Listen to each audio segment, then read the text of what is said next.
اعوذ باللہ من الشیطان الرجیم بسم اللہ الرحمن الرحیم الحمدللہ رب العالمین والصلاة والسلام علی سید الانبیاء والمرسلین وعلی آلہ الطیبین الطاہرین۔ عزیزان محترم، یہ 44 نمبر والیوم میں اخلاق اہل بیت علیہ السلام کا ٹاپک ہے، اور ہم آپ کو ان چیزوں کی طرف متوجہ کر رہے ہیں کہ جن چیزوں سے انسان اپنے دل کو سلیم و پاکیزہ بنا سکتا ہے، حب پروردگار کو حاصل کر سکتا ہے اور دنیا و آخرت کی سعادتوں کو سمیٹ سکتا ہے۔ اور یقیناً اگر ایسا نہ کرے تو اس کی زندگی میں تنگی آئے گی، پریشانیاں آئیں گی، مسائل بڑھیں گے، جیسے کہ قرآن نے اس کا فیصلہ کر دیا ہے سورہ طٰہٰ کی بسم اللہ کے بعد 124 نمبر آیت میں، وَمَنْ أَعْرَضَ عَنْ ذِكْرِي فَإِنَّ لَهُ مَعِيشَةً ضَنْكًا، کہ جس نے میرے ذکر سے روگردانی کی اس کی زندگی تنگ ہے۔ اب عموماً اطلاق کے اعتبار سے دونوں زندگیاں، چاہے دنیا کی زندگی چاہے آخرت کی زندگی۔ میں نے کچھ چیزیں آپ لوگوں کی گوش گزار کی کہ نماز چھوڑنے سے کیسے زندگی میں تنگی آتی ہے،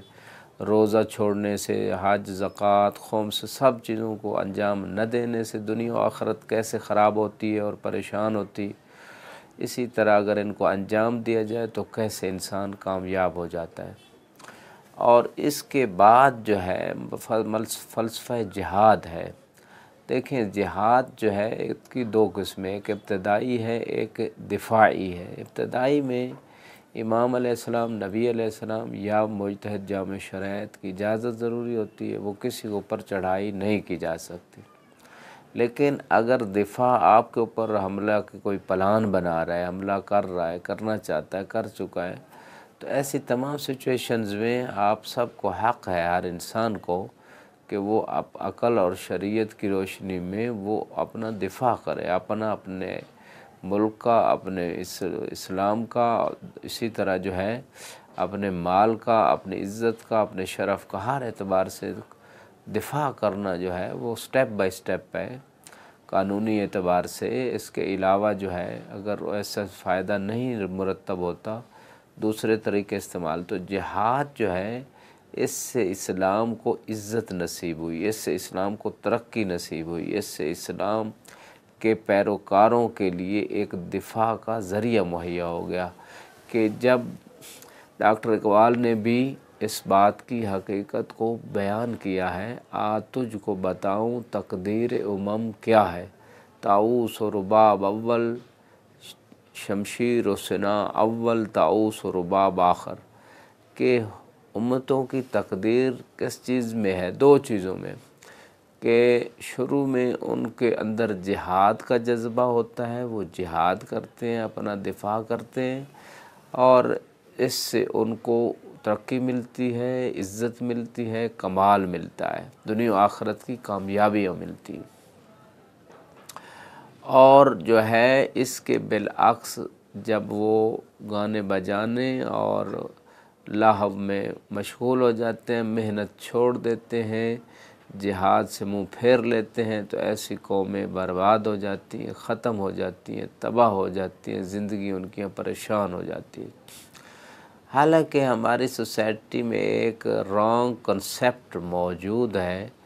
کہ روح کی غذا موسیقی، حالانکہ یہ اسلامی روحانی رحمانی روح کی غذا موسیقی نہیں ہے، بلکہ روح کو تو قرآن نے فیصلہ دیا کہ خدا کی اطاعت سے سکون ملتا ہے، کیونکہ جب خدا کی اطاعت یہ دل یہ مخلوق کرے گی تو خالق سے رابطہ مضبوط ہو جائے گا، جب مضبوط ہو جائے گا تو دل کو سکون ملنا شروع ہو جائے گا، اور جو ہی یہ روح خدا کی نافرمانی کرے گی، خدا سے رابطہ ٹوٹنے لگے گا، یہ دل پریشان ہوگا۔ یہ رحمانی روح ہے۔ ہاں، ایک وہ روح ہے، وہ دل ہے جو بالکل اتنا خدا سے غافل اور خدا کی نافرمانی میں ڈوب چکا ہے کہ اب وہ شیطانی روح بن چکا ہے۔ وَإِذَا نَفَخْتُ فِيهِ مِن رُوحِي، جب میں اس میں اپنا روح پھونک دوں، رحمانی روح جو ہے وہ اس مقام کا حامل ہے، فَقَعُوا لَهُ سَاجِدِينَ،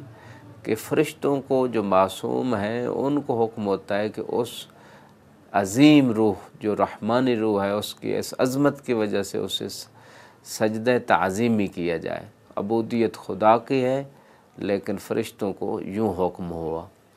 تو یہ ہے رحمانی روح کا مقام، اور خدا کی عبودیت میں رحمانی روح کا سکون ہے، اطمینان ہے، کامیابی ہے، ترقی ہے۔ دوسری طرف شیطانی روح ہے۔ شیطانی روح جو ہے گناہوں کی کثرت کی وجہ سے وہ بالکل کنورٹ ہو جاتا ہے دوسری سائیڈ پہ، کہ اب اس کو سکون ملتا ہے موسیقی میں، لہو میں، خدا کی نافرمانی میں۔ تو اس حوالے سے لوگوں نے اپنے اپنے جو ہے وہ کنسیپٹ سے جو ہے رولز بنا لیے ہیں۔ ہمیں اس بات پہ غور کرنے کی ضرورت ہے کہ جب ذکر خدا یعنی جہاد سے انسان طبعاً اسلام میں جہاد دفاعی کا نظریہ ہے،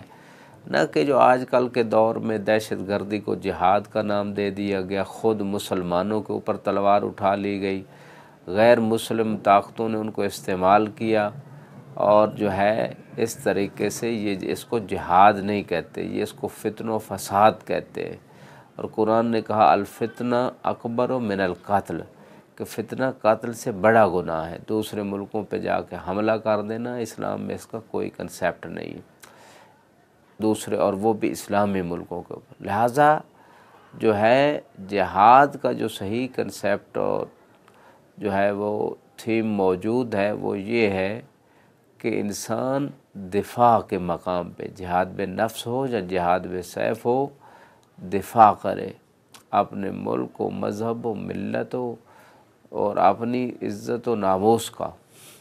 یہ کنسیپٹ موجود ہے۔ اب اس جہاد میں غیر ملکی میڈیا جو ہے یا اپنے ملکوں کا میڈیا جو لوگ ہمیں گمراہ کر رہا ہے، ہماری نسلوں گمراہ کر رہا ہے، اس کے خلاف آواز اٹھائی جائے، اس کو اصلاح کی طرف لایا جائے، اس کو ہدایت کی طرف لایا جائے۔ لہٰذا یہ بات جو ہے اس مقام پہ قابل غور ہے کہ جہاد کو جو قومیں چھوڑ دیتی ہیں، چاہے دفاعی جہاد ہو، چاہے اپنے نفس امارہ کی اصلاح ہو، دل کی بری خواہشوں کو چھوڑنا ہو، جہاد بالسیف یا جہاد بالنفس، جو قومیں چھوڑ دیتی ہیں وہ پریشان ہوتی ہیں، وہ ذلیل ہوتی ہیں، وہ خوار ہوتی ہیں، وہ تقسیم ہو جاتی ہیں، وہ ناکام ہو جاتی ہیں۔ تو یہ سارے سائیڈ ایفیکٹس جو ہے اس قوم پہ یا اس فرد پہ پڑتے ہیں کہ جو خدا کے اس ذکر اور اس طاعت جس کو جہاد کا نام دیا گیا اس کو چھوڑ دیتے ہیں۔ تو اسی بات کی طرف سورہ طٰہٰ کی آیت نمبر 124 نے اشارہ کیا، وَمَنْ أَعْرَضَ عَنْ ذِكْرِي فَإِنَّ لَهُ مَعِيشَةً ضَنْكًا۔ تو آج مسلمانوں کے اوپر زمین تنگ ہے، حیات تنگ ہے، پریشانیاں ہیں، ٹینشنز ہیں، اس کا یہی ایک سبب ہے کہ جہاد کو چھوڑ دیا گیا۔ اور دوسری طرف جہاد دفاعی جو ہے، جیسے بدر میں ہوا، احد میں ہوا، خندق میں ہوا، رسول اسلام اور امام علیہ السلام امیر المومنین نے جتنی بھی جنگیں لڑی ہیں وہ دفاعی جنگیں تھیں، کسی نے جا کے کسی کے اوپر حملہ نہیں کیا۔ جب ان کے اوپر حملہ کیا گیا یا حملے کی تیاریاں کی گئیں تو اس صورت میں انہوں نے دفاعاً جہاد کیا۔ لہٰذا یہ ہے سیرت رسول صلی اللہ علیہ وسلم، اور اس سے مسلمانوں کو، اسلام کو عزت ملی، رفعت ملی، ترقی ملی۔ اسی طرح آج کے دور میں بھی مسلمان ممالک، مسلمان قومیں اور امت مسلمہ مختلف قسم کی پریشانیوں میں مبتلا ہے، اور ان کے اوپر کفار استعمار استحصال کرنے والے جب چاہتے ہیں، جس وقت چاہتے ہیں، جس ملک میں چاہتے ہیں، وہ ان کو جو ہے پریشان کر دیتے ہیں، ان کے اوپر قبضہ، ان کے ملک کے اوپر قبضہ کر لیتے ہیں، ان کے وسائل کے اوپر، ان کی عوام کے اوپر دھاوا بول دیتے ہیں۔ اس کا سبب بنیادی یہی ہے کہ ان ملکوں میں، ان علاقوں میں ایک تو شعور کی کمی، دوسرا ان میں جہاد دفاعی کی جو ہے وہ جانب موجود نہ ہونے کے برابر ہے تقریباً۔